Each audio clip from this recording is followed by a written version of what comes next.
The reason I am so committed to working for better end-of-life care is that I've seen that it can work. It does work sometimes. When my husband's mother died, she had a massive stroke and she actually took 2 months to die. My son was in hospital, and the first really good thing was there was a conference of the nurses, the consultant, him, myself, my wife and a Macmillan nurse, and the first question was they asked him, what do you want? They moved my mother-in-law into a side room, and one of the nurses very kindly put some flowers beside her bed. What he wanted was to go back to his own flat. And she'd remembered that my mother-in-law had gone on about, oh, I do love the smell of fresh flowers. The Macmillan nurse said, I'll see if I can make it possible. She arranged all the things he needed, oxygen, wheelchair and so on, and he was back in his own flat. And this particular nurse every day made sure that the flowers were still fresh, the water didn't stay stagnant. He only lived 6 hours, but he died happy. And one of the things she used to make sure that whoever was there would have a meal. And I suppose that's a message I really want to get across. It's not the big things that matter so much, it's the very small things that are very ordinary. Just tiny things, you know, like if you know somebody's reaching the end of life, then obviously the family are going to be distressed. And so kind words are much nicer. But it's that understanding, those little important things. And she would say, do you know, you'd never forgive me if I didn't make sure your son and daughters had something to eat while they're sat here. The first person who was asked was Neil, and the first question he was asked was, what do you want? And that, to my mind, is just the fundamental, the basics. If you start from that premise, you can build up to good end-of-life care. The other thing, she would talk to my mother-in-law and hold a conversation. And if we, and I'm going to be selfish here and say, if we, as the relatives, had been left with the knowledge that he died in hospital, which he hated, aggrieved, angry, resentful, we would have a load to bear which is even greater than what we have. I always remember my husband saying they actually felt that although she was vegetative, she was actually talking to them. So they had a fantastic final journey with her. So this is why I'm really fighting, because I know it can be done if there's the sensitivity to say, this is what we should do, forget the rules, let's make it happen. Last week I was at my mother-in-law's bedside from 4:30 on the Saturday morning until 8:30 on the Tuesday evening, and whilst the staff were impeccable, they were wonderful, they did an excellent job of looking after my mother-in-law, I have to say that communications between the staff was not good. I am taken back to 3 years ago. My son had had radiotherapy and chemotherapy, and he went to see a consultant. The consultant said, these are his words, there's nothing more we can do for you, go home and get palliative care. When I heard that, I just felt as though everything I valued in life had suddenly gone. My father had motor neurone disease and he was dying. And all we could do when we visited him was cram round his bed the best we could, because there wasn't much room in between the beds. I think there are two problems. First of all, neither I nor my son Neil understood what palliative meant. We thought it meant go home, take painkillers and die. And I know people have been in palliative care for many, many years, and I know now it's about quality of life. I spent all of those 4 days behind curtains, closed curtains. And there was lots of noise, there was people shouting, and I'm sure they were oblivious to our needs. There seemed a complete lack of understanding about his condition. They were making comments that were not really conducive to our well-being. And the only time that the consultant, the registrar, the doctors, the matron, nurses got us all together in one room was on the day he died and say to us he's not going to survive the weekend. This was the first time anyone had really broached this sort of possibility. The other thing was, there's nothing more we can do for you. And that is a death sentence, effectively. I was talking to a conference of senior medical people recently and relating that story, and one of them said to me, I'm horrified by that, because there's always something we can do. What he meant was, we can't prolong your life. What he should have said, we can make your life better. And I think it's that almost the harshness, the abruptness of medical terminology which protects them, which hides them.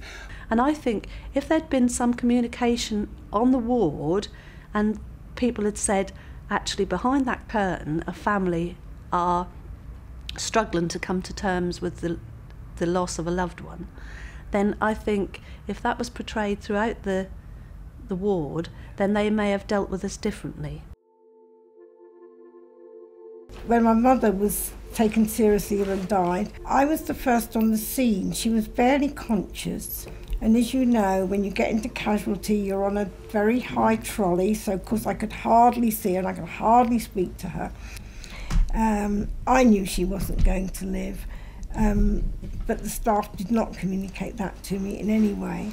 I was given a phone call by the respiratory nurse to tell me, by the way, I thought you'd better know, because you're going to get a copy of the letter, you're actually end stage now. And I'm not knocking the people at the hospital at all, because I can't praise them enough, but I think they're unaware. Well, I turned around and said, how long before I get my wings? A week ago, I was told over the telephone that my PSA had suddenly jumped, and I'm on Zoladex. So I know that I'm in what they euphemistically call the advanced stage of prostate cancer. But I was told by somebody who had no understanding of what that meant. Right. They just didn't know what they were telling me. The way she told me it was so cold, I was on my own. I then had to prepare myself to tell my family, I'm also a carer, I have a son with Asperger's. At the hospital recently, they said we could go in and feed my mother-in-law, which we were doing. And then they came one evening out of the blue and said, you can't come and do this anymore. Somebody's complained. And it was in front of everybody, and I felt about this big. I felt so silly. Because the staff on the wards, where the cleaners are consultants, it's their patch, it's their territory, and the people who flow through the wards are only temporarily there. And yet, for each of those patients and their families and their carers, they are the most important person there at the time. Yeah, and I wished I'd reacted to it, but all I wanted to do was go in a corner and cry. We ought not to let it happen, but when we're very emotional, when we've been looking after somebody who is dying or has just died, it's not the time we're going to go and take a professional on. I wish I had approached it at the time, but I didn't, because I was too vulnerable. The ethos of the ward is dictated by the people at the top, but it's also monitored, and it has to go down to absolutely everybody, and everybody on the ward, no matter what their position or their responsibility or their job, has to understand we're talking about something very sensitive, very important, and we have to put the patient right at the centre. What do you mean when you say that you have to put the patient right at the centre? I think sometimes we put the diagnosis or the treatment or the prognosis in front of the fact that we're actually dealing with a person who has relationships with other people, and I'm talking now from a medical perspective, which I'm not a medical person, but sometimes, and this comes back to what we said earlier, the objectives of the medical staff might not be the same as the objectives of the patient. The medical staff might be fulfilling the Hippocratic Oath and trying to keep the person alive. The Hippocratic Oath, which says that you have to save people, if you like, that you have to heal them. Whereas in actual fact, what we as patients have been asking for years for is to be treated holistically, and when we're dying, to also continue to be treated with that understanding that you're not going to heal me. In about 3 weeks or so time, I've got to go under the surgeon's knife with a man whom I've been battling with for ages to treat me as a person and not as a piece of, in this case, as a rectum, and being rather precise. We often meet up with professionals who do not realise that we have had lives, experiences, and we are not treated as people with a past, let's say. Very true. No, I really agree with that. It's as if our totality as persons and our life experience is completely disregarded. I've been wondering how people whose profession it is to give bad news, to talk about people, maybe give them the news that their life is going to be very short, how they cope. I can tell you, the process of breaking bad news can be as hard for the person who is breaking it, and of course I know this because I am dying at the moment. So I know that the experience of breaking bad news can be as hard on the person who's breaking it as it is on the person who is listening to it.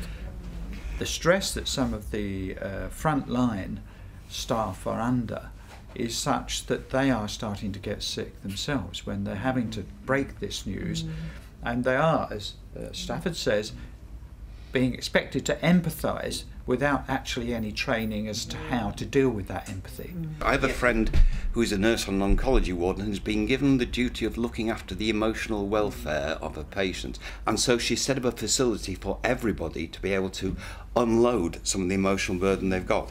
That allows emotion to come out and to be expressed by everybody, including the professionals.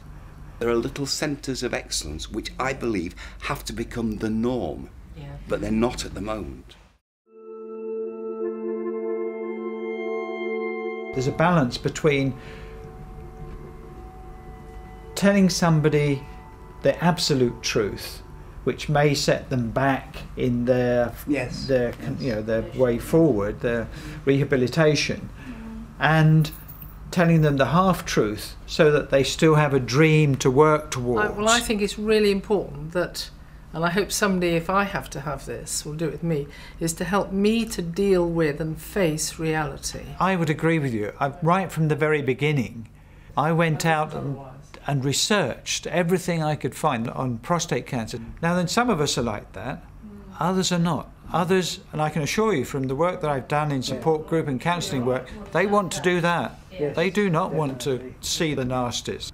When I was diagnosed, the man came back in the morning after the tests had been done and he got the results, and I knew by the look on his face. I'd love to say that what you do is say, do you want to know what the diagnosis is? And if they say no, you respect it. But the very fact of asking that question has already suggested you might not want to know this. So you're actually divulging more than you think you are just by asking the question in the first place. So I said, it's cancer, isn't it? And the look of relief that he didn't have to tell me that, and his face told me, obviously. But I was never told that I had aggressive prostate cancer. I was never told anything about prostate cancer at all. I mean, I personally think that it's terribly important that people are honest, but I think it's how and where. You know, it has to be in a context of the people that are going to tell you what's going to happen need to know what's going to happen next, rather than just a vacuum that you're left in.